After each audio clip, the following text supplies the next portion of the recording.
Hello, and welcome to this political series of YouTube videos on what I declared to be our third Civil War and second American Revolution. My name is A.J. WILDMAN.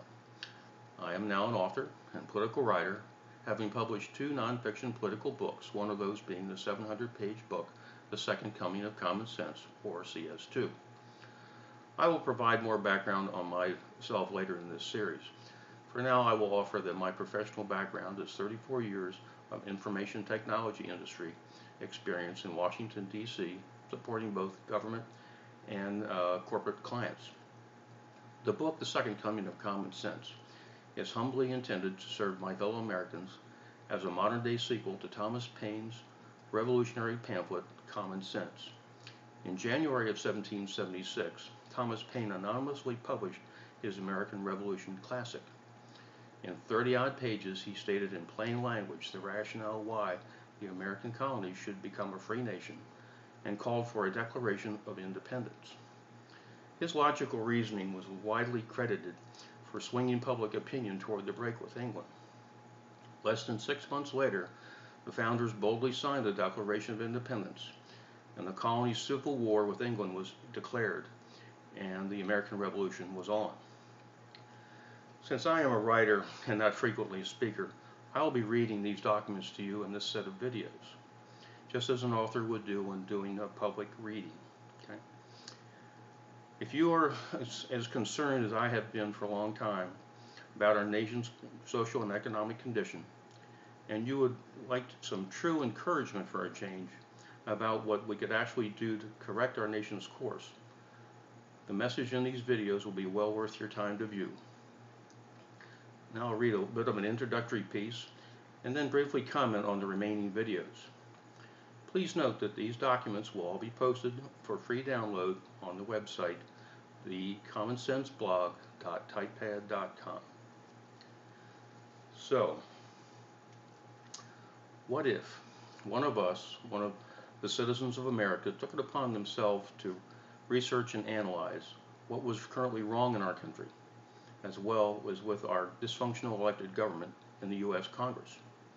An objective analysis with positive intent and no political party prejudices. That work, my fellow Americans, has been accomplished. Then what if that same citizen went on to develop a set of prudent and practical proposals to solve a major set of those problems, with the primary requirement being those solutions would be acceptable to at least 60% of the citizen population. Real solutions to real problems that have caused pain, suffering, and even death among our people.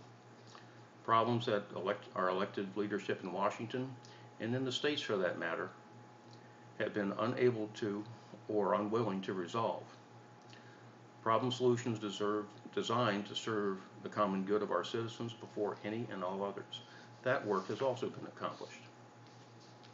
History has shown that an initially radical message such as this will only be heard and reacted to by the masses when conditions have reached crisis proportion for them, and when one of them is dutifully moved to call the others to reason and civil action, to simply say out loud what is already on their hearts and in their minds. My fellow Americans, this is one of those times, and this is our reluctant moment in history. This is all about the second coming of democracy in American politics, and this is all about the second American Revolution. It is time to challenge our fellow citizens to collective action that will correct our dysfunctional government and bring viable solutions to day-to-day reality in American life.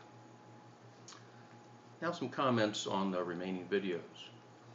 The first, Declaration of Civil Responsibility, is probably the most important. This is our 2010 Declaration of Independence that challenges the American electorate to go to the polls on November 2nd and in a united civil action vote against all incumbent members of Congress that are running for re-election that have functionally become our domestic enemy. Second, our independent political revolution discusses the three possible voting outcomes of that November election, and also about forming a viable, and I said viable, independent national party. The next, an American Agenda for Change, provides a glimpse of some of the practical public solutions to be found in an American agenda, which is the centerpiece of the book, The Second Coming of Common Sense. Next, our Third Civil War and Second American Revolution paints a clear picture of our nation's major domestic confrontations and how they shaped America, and how the one we're having now is doing the same.